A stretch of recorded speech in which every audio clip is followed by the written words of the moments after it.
Good evening, Gearheads. Welcome to your Sunday night with Speed City. This is John Massengale sitting in the studio in Austin, Texas. And I have my cohorts, Jonathan Green and Les Kaiser, zooming in tonight. We've got a COVID-friendly studio tonight. How are you, boys?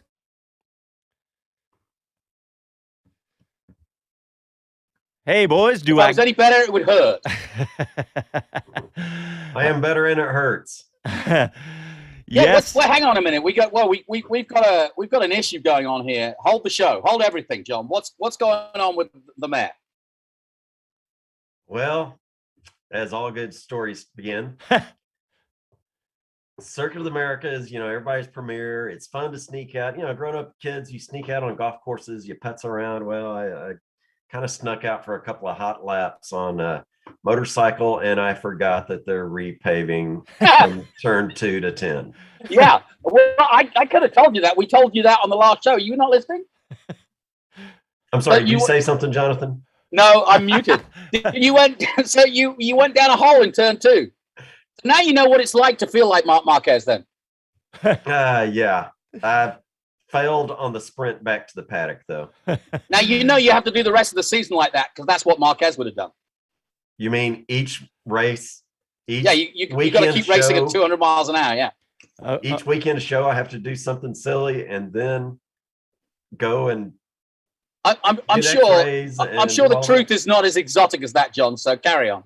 We're gonna stick with that. Yeah, don't let the truth get in the way of a good story, Les. Story. You stick with that with your sling around your shoulder and all that, and maybe we'll hear the real story one of these days. But hey, I want to talk about what we got on the show tonight because we have another really exciting show considering we're in the off season because we've got some more clips from the folks over at EPARTRADE, and we have some clips from Ross Brawn from Formula One. We have some clips from Pat Simmons from Formula One. And we also, from that same event they had, the race week at the end of the year, we have a clip from Steve O'Donnell talking about NASCAR at COTA. So we got lots of good clips tonight. And we also have a young driver towards the end of the show, as we like to do. And we've got Aiden Kinney, who is going to join us towards the end of the hour. So we got a really fun show for you guys tonight. Thanks, everybody, for tuning in and stepping away from the NFL playoff situation, if that's the case for you. But you know what, Jonathan? Why don't you talk about the people that we've got? You go way back talking about Ross Brawn, but let's introduce him first. Yeah, I mean, the beauty of Formula One at the moment is that the guys at the very top, and that is Ross Brawn and Pat Simmons, have been part of Formula One. As you know, John Todd has stepped down as the head of the FIA, and has been replaced by Mohammed bin Salman just recently, just after the season was over. And then below that, the head of sports or the head of motorsport is Ross Brawn. And interestingly enough, like John Todd, Ross Brawn was the key to running Ferrari in Schumacher's days. He also was the key to Jenson Button's World Championship winning championship with Brawn Racing. Just for 1 year, they had that double diffuser and they whooped everybody.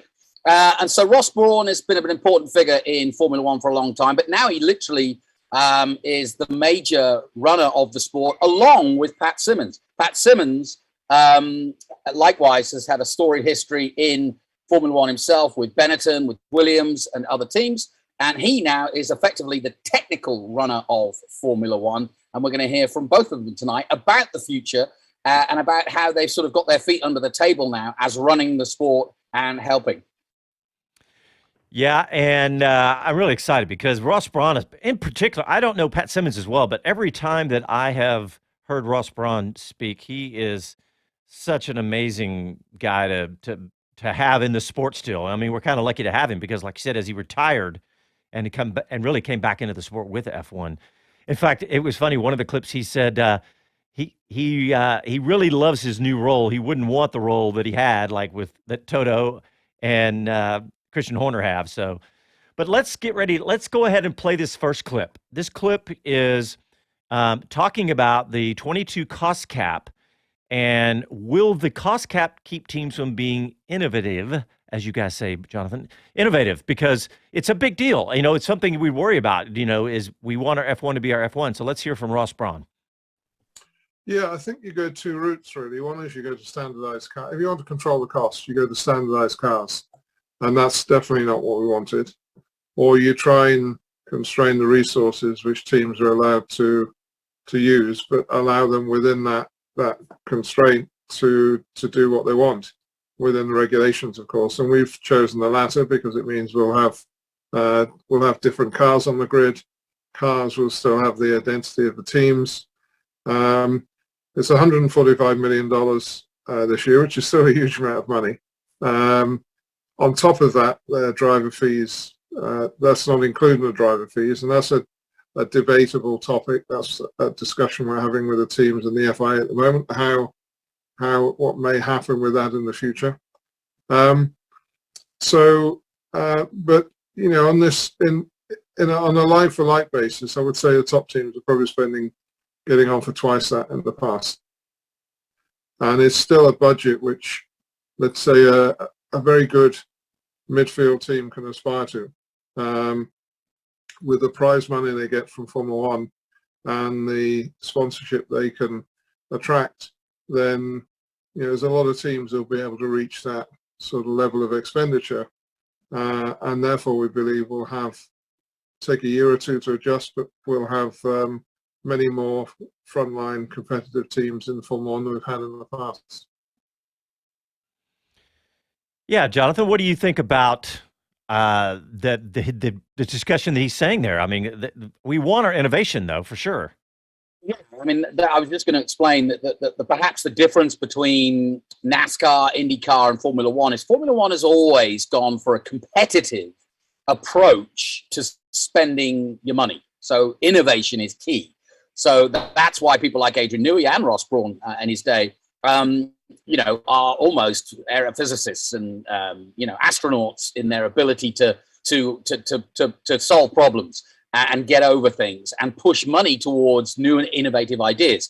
That's not so much in Indy or NASCAR. That the idea is it's about keeping the parity, if you will.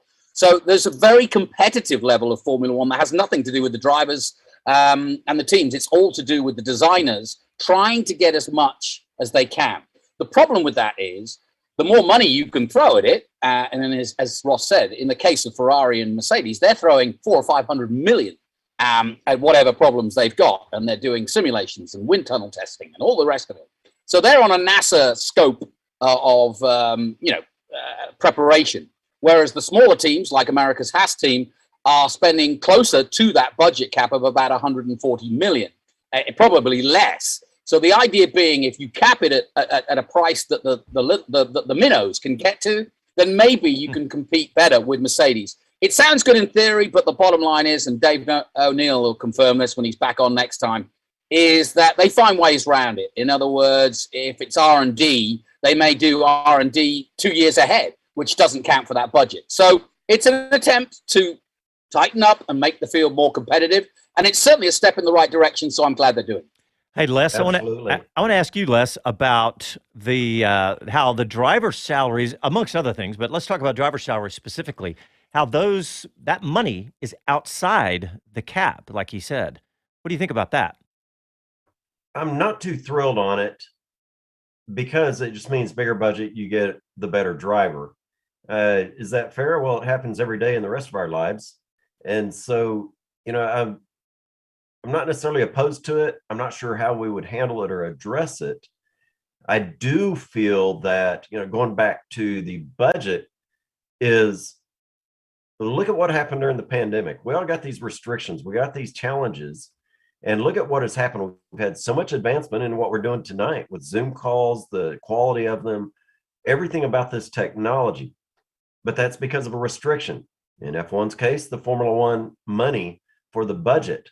And so the creativity is often what is a result of these restrictions, as opposed to just spending gobs of zillions of dollars to build the unobtainable product that somebody at the back of the grid can't get. So I kind of like that. One analogy you could put is if it was NASCAR and you had an unlimited driver budget, you could go out and buy Alonso and Hamilton and be done with it, or Jimmy Johnson and Alonso, and say, right, we're going to win everything. So that's why it's slightly unfair, because if they don't come into the budget cap, then, the sky's the limit for the drivers. But frankly, if you haven't got a car for the driver, as we've seen in many cases, Alonso is a good example now, he's not going to win, even if he is the best driver out there. All right, well, let's to NASCAR. Who's he driving for? All right, let's move on to the next clip from Ross Brawn. This one is talking about how F1 is involved in the cars, where they were more so than they used to be, and also interesting comments about the cost cap not falsifying competition. And remember, this clip was there were 2 races left when he said this, so interesting timing on that. Let's hear from Ross Brawn again. It's a good point. I think when Liberty acquired the commercial rights for Formula One, I'd been retired for 3 years, but it was the one thing that I felt could motivate me and was of interest to me, which was to look at how we shape Formula One for the future and how we create a structure that's constantly looking at the way Formula One's evolving and helping give it some direction. Because until then, the rules have quite frankly been fundamentally decided by the teams, and the competitors deciding the rules is not always the best solution.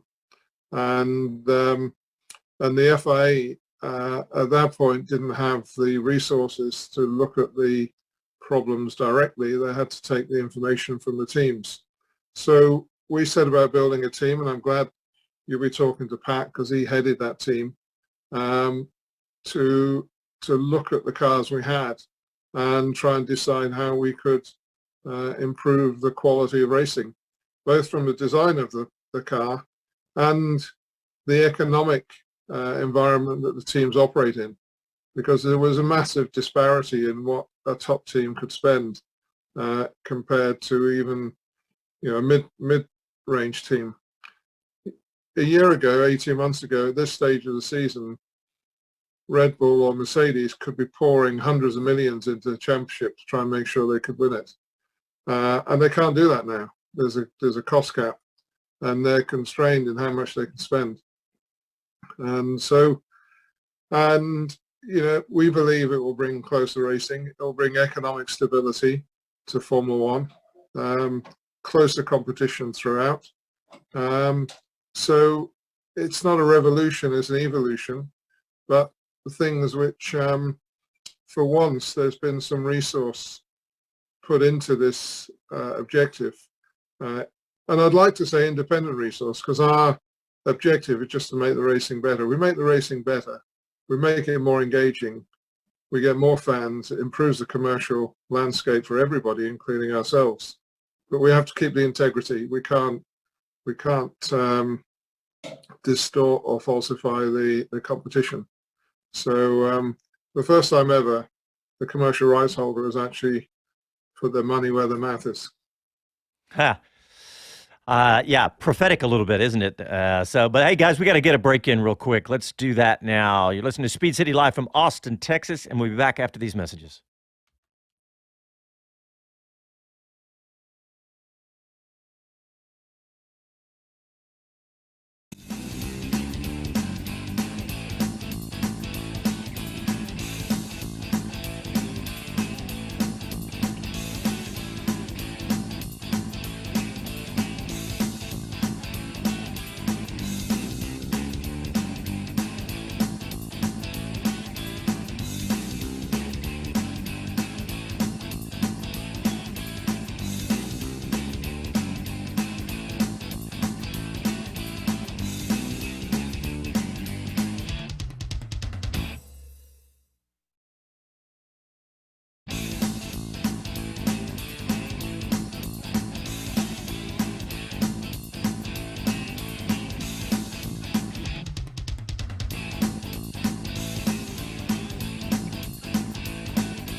Hey, this is Kurt Busch. You're listening to Speed City Radio. Welcome back to the fastest hour in radio, Speed City. Thank you, Kurt Busch, for bringing us back. Nice little NASCAR reference by the producer there, because we've got these. First of all, let me talk about these clips. We're getting them from EPARTRADE, and if you don't know who EPARTRADE is, and this is on their YouTube page, all these interviews in full. They host this Race Industry Week online, and EPARTRADE, they provide training and products and services for the race industry. So you can check them out at epartrade.com.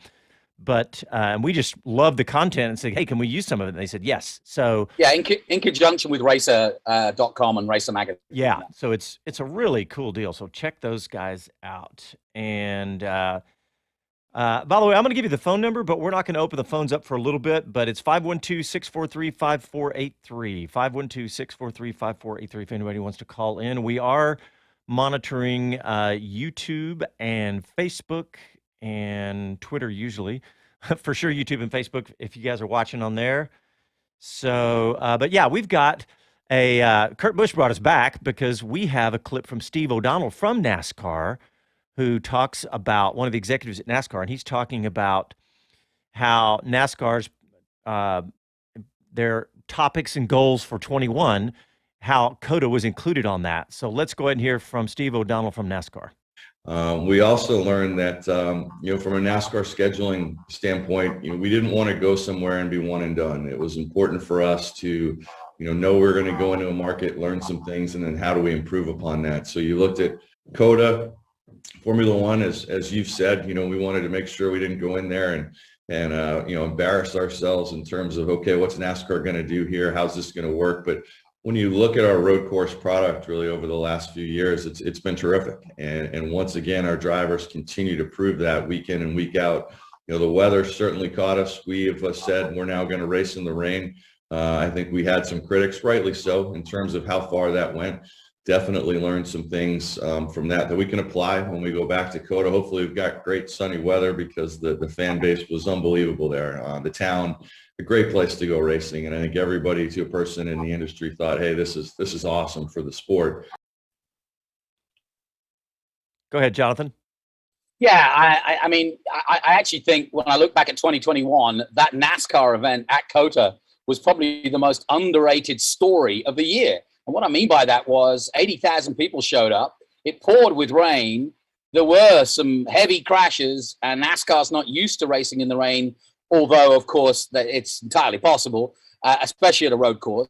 And Steve Phelps, if you like, audacity to come and race at a Formula One track and take NASCAR to new venues and new audiences, really, really impressive. And I think it is going to work for many years to come. And more importantly, it's changing the face of NASCAR, because now NASCAR is getting more road race courses. And that's also attracting young drivers. And I know this from being in Trans Am, who want to do Trans Am to learn the road courses and be good at road course racing so that they can get into NASCAR. Oh, that's good. I hadn't thought about that. Yeah. It's really something else, the way that's kind of cross-pollinating there. And it's creating, to me, it's raising both of the sports or genres, if you will, up on that. And I was talking with our guest earlier about some of the different events, different racing genre, and how they have changed what some drivers' future looks towards. And so we'll have some interesting comments on that later. All right. Well, Jonathan, I want you to talk about the next clips, because this is Pat Simmons, and you chose these. Let us, why don't you introduce the first one, which is the F1 business structure, and talk about Pat himself a little bit more. Yeah, I think what we're taking the lid off tonight is how Formula One now works under the new management of Liberty Media, based in Denver, Colorado. And of course, Formula One is now American owned. But both Ross Brawn and Pat Simmons come from a different era. They were both team managers. Pat Simmons at Williams and Benetton, Ross Brawn at Brawn and Ferrari, and at other teams too. But they've been around Formula One for the last 30 years. So Bernie tended to run it more like a pyramid, like he was in charge, and he dealt with the FIA and basically ran the sport himself, whereas Liberty are running the sport, which involves all the commercial rights and selling it and so on, but also helping put in this cap more recently. And in between both of those, Ross Brawn, as the head of motorsport, has put himself, or Liberty put him, and Pat Simmons to effectively run the day-to-day running of the sport, which is very different than Bernie. So here in this clip, Pat Simmons explains how that system, the new system, works. I guess it depends what you mean by owned. Exactly. Liberty Media own the commercial rights to Formula One. So what does my company do? We put on the show. We negotiate with the promoters. We negotiate with the circuits. We negotiate with the sort of major sponsors. We bring the teams together.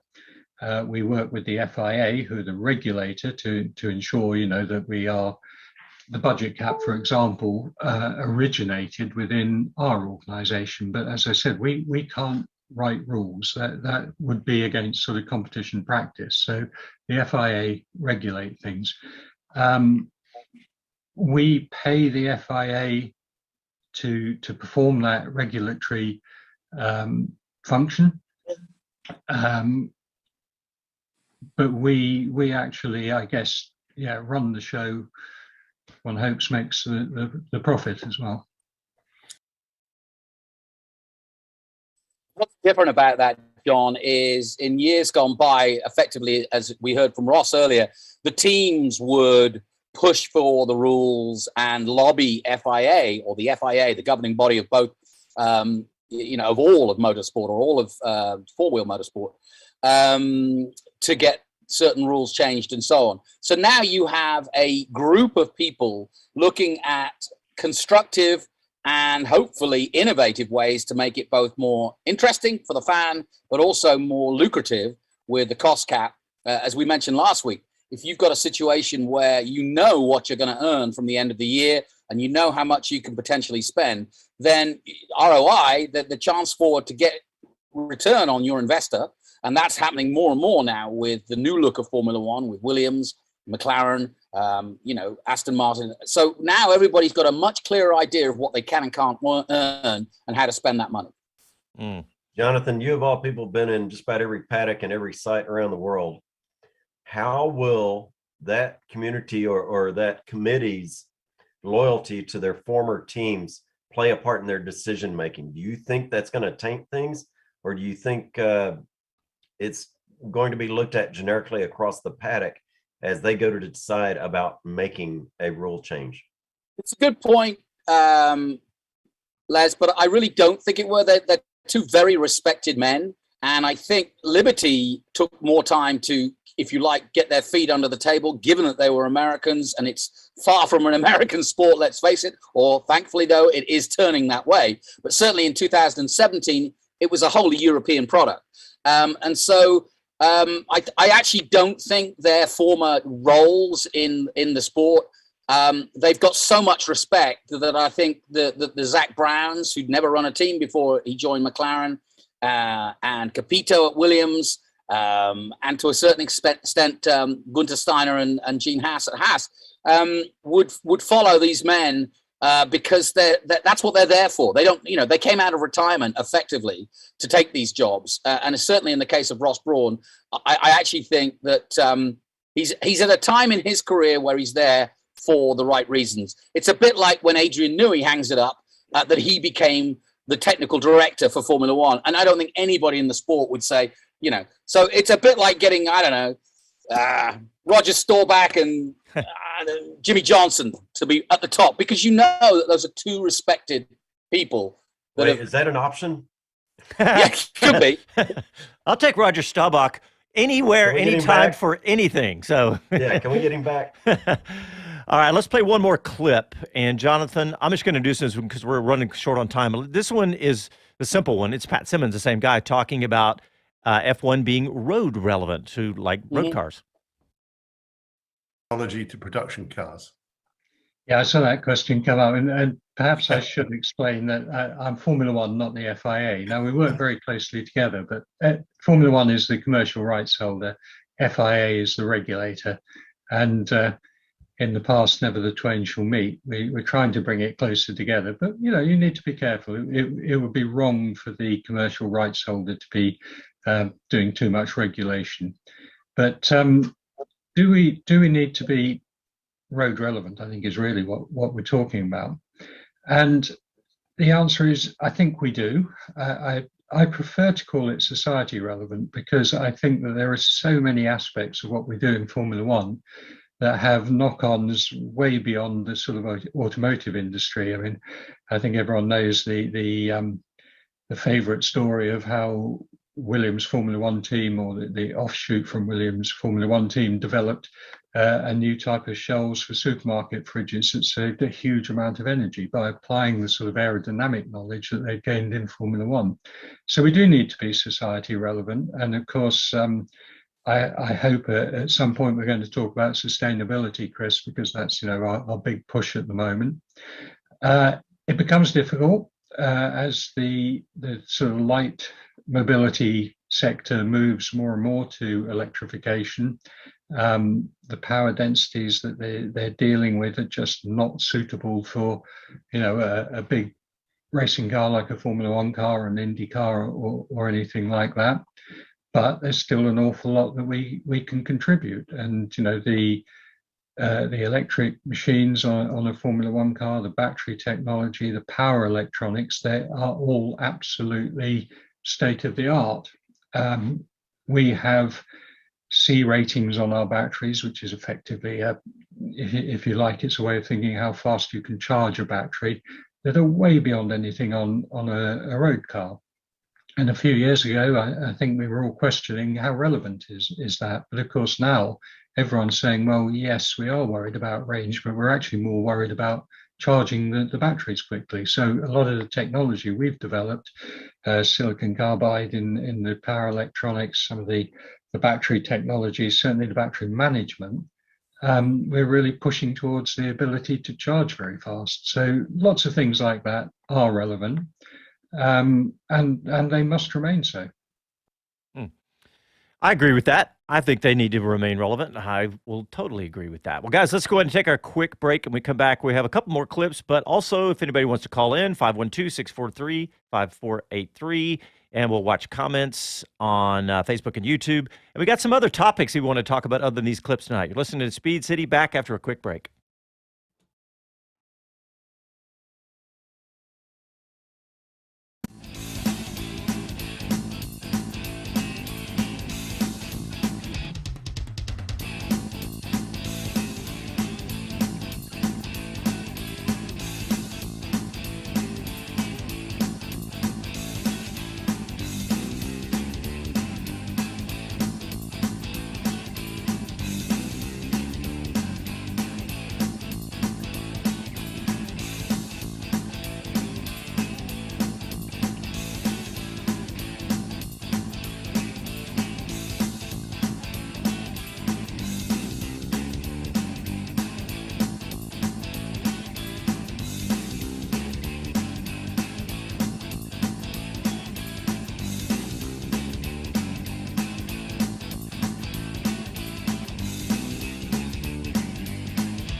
I'm Jenny Gow from BBC F1. You are listening to Speed City.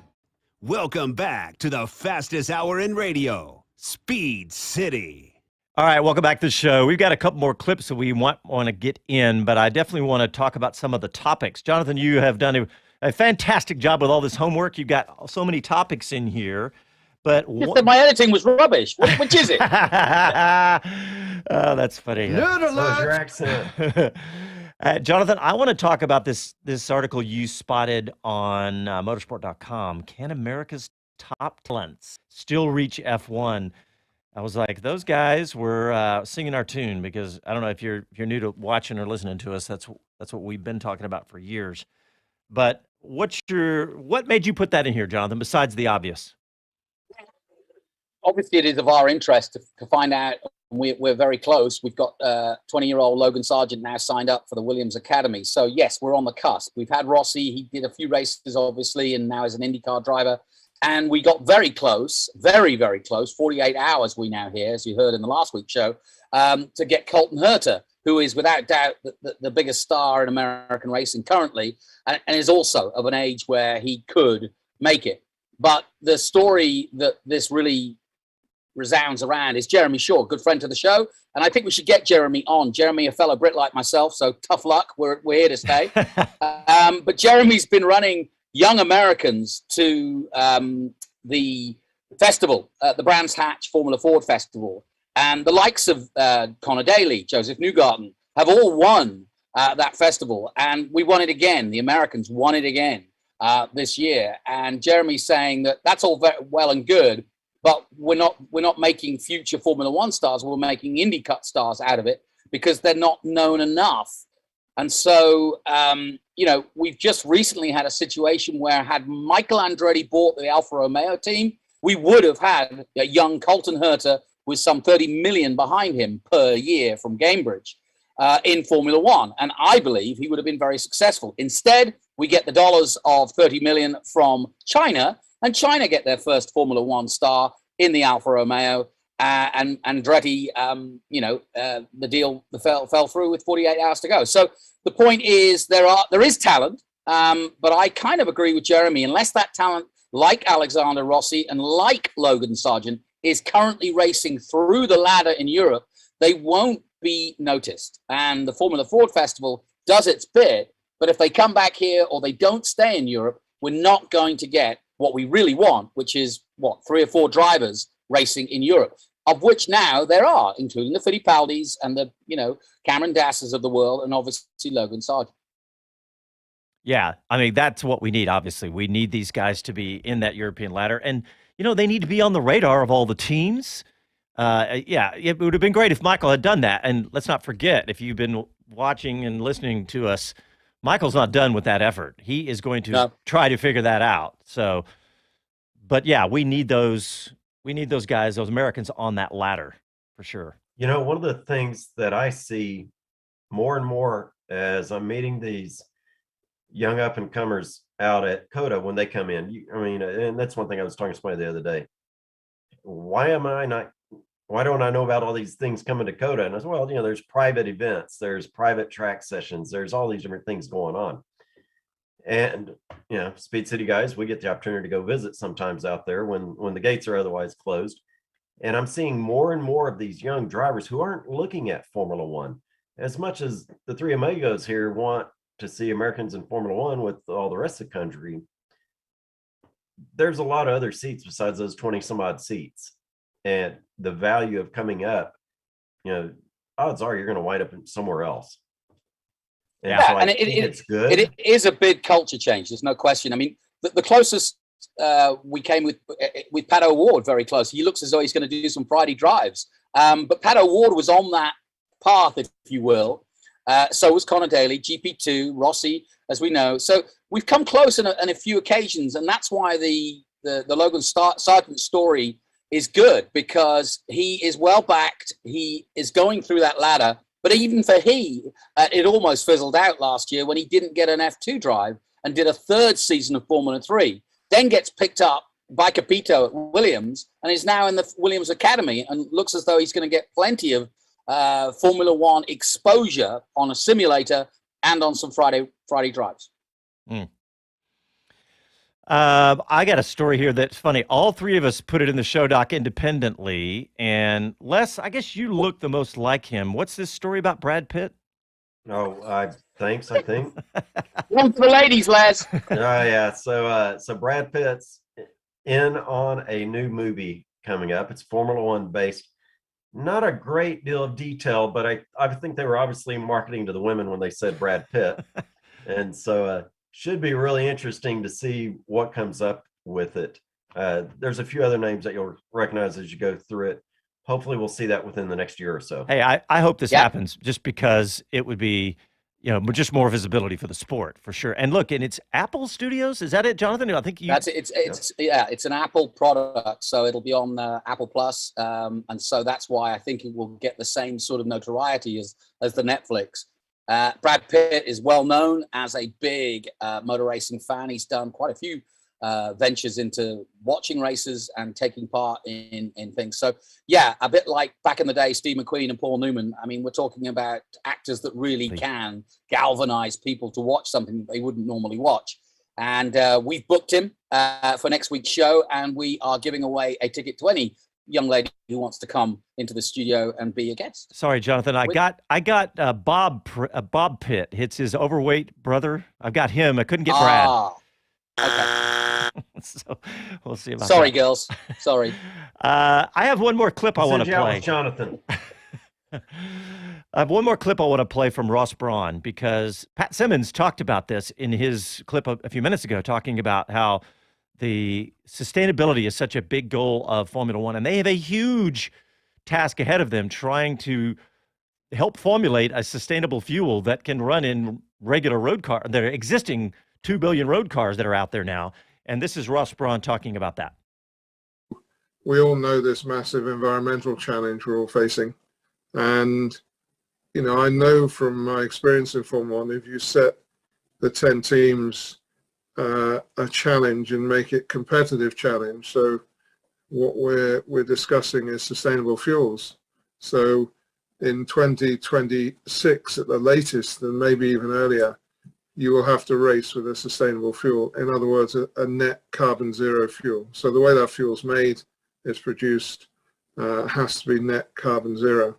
And this will be a plug-in fuel that you would be able to put into a road car. We believe that Formula One can set an example of how a sustainable fuel can be created and used. And that's the big thing we're working on now. So sustainability and the assistance and solutions we can find for the environmental challenge is the next phase of Formula One. And that's actually why we're seeing manufacturers take a much stronger interest in the sport, because they can see the value of that involvement. And it's no secret to say Volkswagen with Porsche and Audi are having a very close look at Formula One, and that's one of the reasons why they're interested. And I think there'll be more. So that's our next. So there's no rest for the wicked, I'm afraid. Mm-hmm. I know you're chomping at the bit, Jonathan. That last part.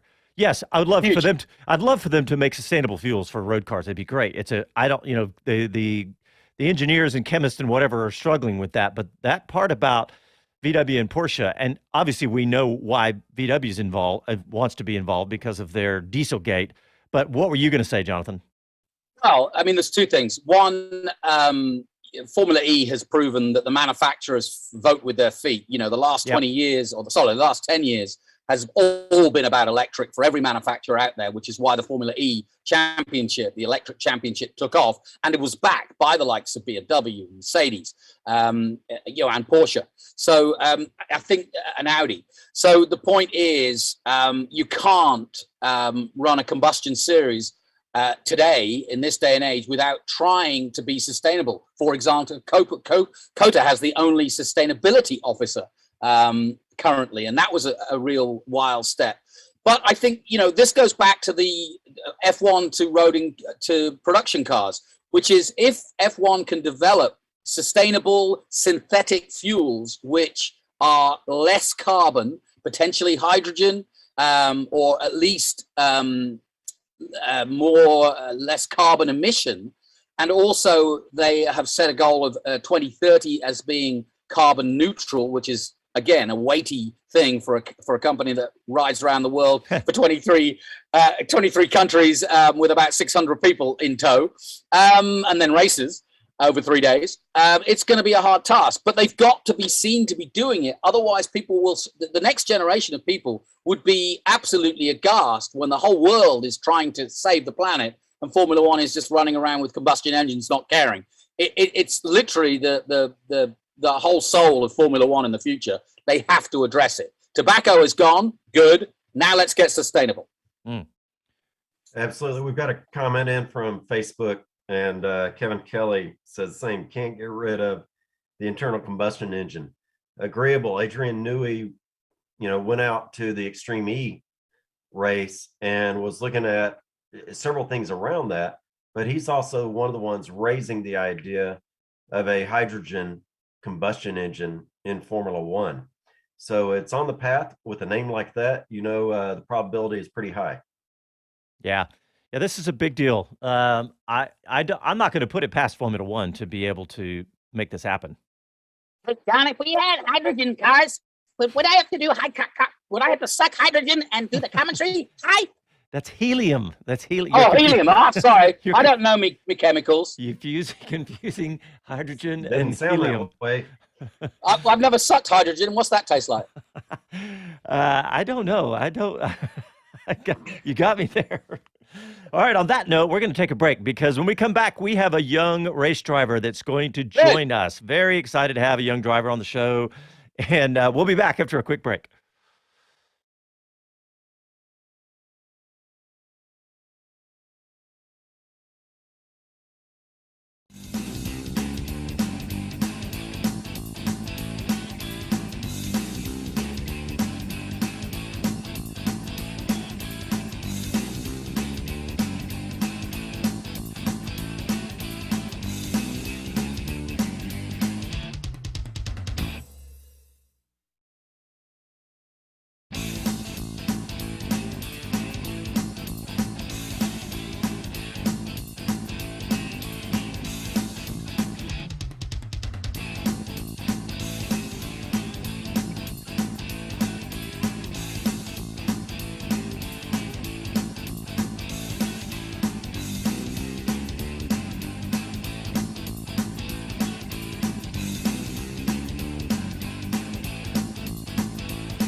Hi, this is Gene Haas, and this is Speed City.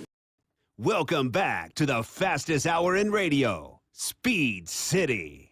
All right, welcome back to the show. We're going to bring on our young guest here in just one quick moment, but we got to talk just very quickly and just mention the fact that that Aston Martin announced that Otmar, the American, is leaving the team. Otmar Szafir has left the company and his role at Aston Martin, and they're going to just manage it within, is what they're saying. Jonathan, what do you think of that? Kind of inevitable when Lawrence Stroll took over the complete running of the team.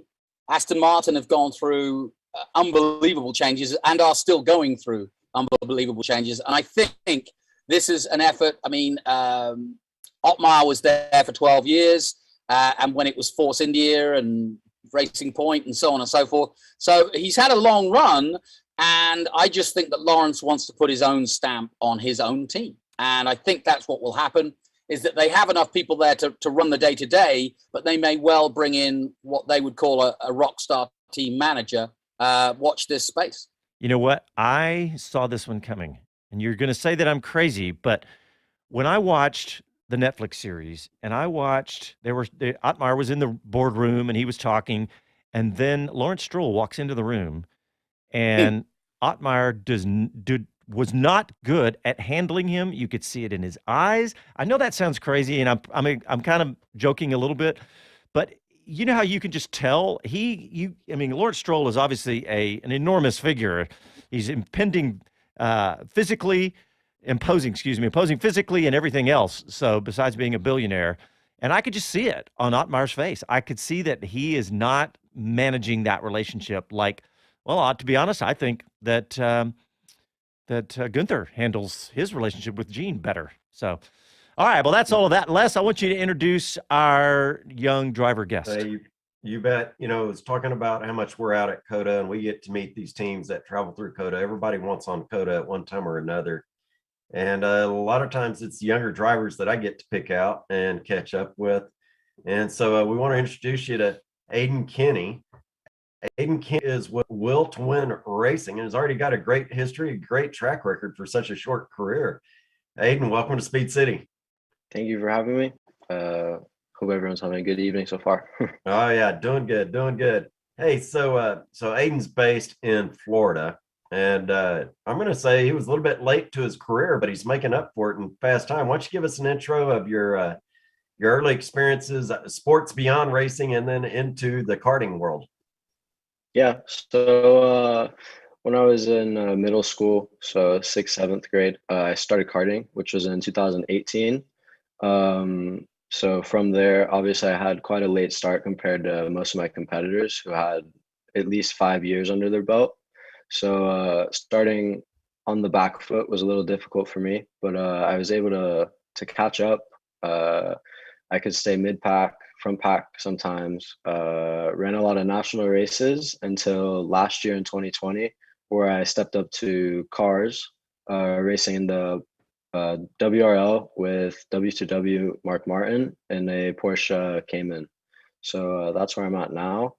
So it's been a quite short journey compared to most of my competitors, but it's been pretty successful thus far. Really has. That was one of those things that, like I said, we push and we talk to these drivers, Alexander Rossi and so many of these others that we knew before everybody else knew their name. And they started off much younger than you did. So it's quite an acceleration that you have there getting to where you are. Jonathan, you've seen a lot of drivers like Aiden. What do you got to say about this short ramp to the success? I like it. What I'm fascinated to learn from you, Aiden, is, you've taken a really bold step from karting. Most people would give F4 or, the Road to Indy or some sort of continuation of sort of single seaters before heading to the heady heights of racing a Porsche. Why did you choose that, and how did that come about? Because that is a massive step. Most people are in their 30s by the time they get to drive, in a sports car. Yeah, so Formula Cars was definitely on the radar, but we got the opportunity to get a testing program with Mark Martin through Go Motorsport Management, and they were able to connect us. And so we did a testing program with them in 2020. I went to a couple of the races before I even started driving the cars, just to see if I even want to go to the GT racing. And I really liked it. I liked the atmosphere of just everyone at the track. So we went into GT racing with them, found pretty good success. We just won the 24-hour Sebring, the first ever 24-hour there in October. And then we just got the WRL National Championship for 2021 in the GTO class. So it was definitely a very successful year for me. You're 16. Where do you want to be in 20 years now? Where do you want to be? What's the path then? What do you want to do?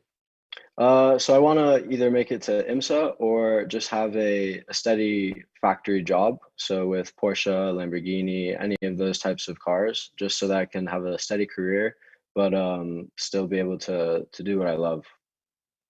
Oh, that's fantastic. Fantastic. Well, you mentioned Go Motorsport. You've got some prime talent over there as well. Dave O'Neill comes to mind. We have Dave as one of our Formula One consultants as well. What do they put you through in coaching? Being they don't necessarily have a long list in your career yet to develop. They're developing it themselves. Yeah. So my main coach is Cameron Lawrence. He's doing a great job. It's great working with him. I've gotten really close with him over the past year. I had no prior knowledge to anything GT related. Obviously, I had the sim, but it's very different to real life. So Cameron was very helpful with, I mean, just teaching me everything about the cars that I needed to know to be successful. So, gotta ask, you've been to several tracks now. How does COTA compare to those at your racing level? COTA is definitely a track I like. It's I got into motorsport by going to the 2017 F1 Grand Prix. So that was my first taste of motorsport. And so the next year I got into karting and moved up. But going back to COTA this year after learning everything about motorsport, everything sprouting from there, it was definitely an experience. So I really like the track. It's very professional. Obviously, it's FIA grade A. So I mean, it's a wonderful track to drive and experience. So when we were texting earlier, you were doing some testing. Tell us what you got going on this week. Yeah, so I actually just got back from Sebring. Have testing in the 718 Cayman with W2W. This year we're running in the Porsche Sprint Challenge in the silver class. So we're just getting some testing lined up. Just got back from Sebring, going to COTA in February to prepare for the first race in March in Sebring. So Aiden, you said that you went to the 2017 F1 USGP. Was that was the spark for motorsports, or were you already interested before that? No, that was the spark. That's what got me going. We were in the paddock club with all the simulators, and I could not leave the simulators at all. I was there for the whole weekend. Other than the race, if you couldn't find me, I was at the simulators. That's great. All right, so you're 16 now, so I'm assuming you have a road car driver's license? Yes, I do. Well, it's funny. I asked that question. You'd be amazed about, especially if they're not 16, the young drivers. We asked them, they're like, "No, I don't have a license. I haven't really thought about it yet." And but the question I'm going to ask you is, we've asked every major every driver that we've ever had on the show what kind of car they drive every day, and the answers have been from incredibly boring to incredibly exciting. So, what do you drive every day? I drive a BMW 330i. Ah, there you Nice. go. Now what transmission? It's automatic. That's cheating. Yeah, they still got points for BMW. That's not the ultimate driving experience. You got to put some gears in there. 3 Series is a good one. Did you hear what he said, though? He said he was almost just like automatic. Yeah, he said it with disgruntlement. Yeah. That's right. You know, I knew exactly where you were going. Do what he's doing a couple more times, and Mark Martin will get him in a Porsche. There you go. Yeah. By the way, Cameron Lawrence is a great driver. He races. I did a commentary for Trans Am, and yeah, Cameron Lawrence, what a mentor to have. Great guy. Aiden, we're out of time. Well, we want to make sure you can tell people how to find you if you got social media, Instagram, or whatever. So my Instagram is Aiden Kinney _racing. Facebook is Aiden Kinney, and that should be it. All right. Well, we'll look out for you. Yeah, good luck this season. Aiden, thanks for coming on the show. Very much. We really Thank appreciate you for having me. Yeah, we appreciate it, and good luck on the rest of the season. Thank you. Thanks. All right, gentlemen, we've just got a little bit of time left. I want to first thank everybody for tuning in on Facebook and YouTube and everything. And we just started trying to grow our YouTube and all that. So give us a like if you like what we're doing. Give us a like, and make sure you set the notifications and all that stuff. And we click the bell, as they say. Click the bell. And by the way, people like Aiden Kinney, I love having those guys on because these are the guys that become the next Joseph Newgarden. And, for fans of the sport, and I love the fact that we're able to do this. We've been doing it since we started. And if you think about now, some of the guys we had on right at the start, and, I'm now thinking about Enzo and Pietro Fittipaldi, who are still relative unknowns. And Aiden obviously is just making some names for himself in the last year, but he's just 16. So watch this space. Yeah, no doubt. That's cool. All right. Also, we're out of time, but check us out on our website, speedcitybroadcast.com. And we, in addition to YouTube and Facebook, we are very active on Twitter. We're still working on Instagram, not there yet, but thanks everybody for tuning in. Thanks to all of our guests, and a big thanks to the guys at EPARTRADE, because that's where all those clips are coming from. And go look them up on YouTube if you want to hear more and more about. I mean, these things are like an hour long with each one of these guests, so it's really good. So it's called The Race Week by EPARTRADE, and go check that out. Thanks everybody for tuning in, and we'll talk to you next Sunday night. Ciao, y'all. Happy trails.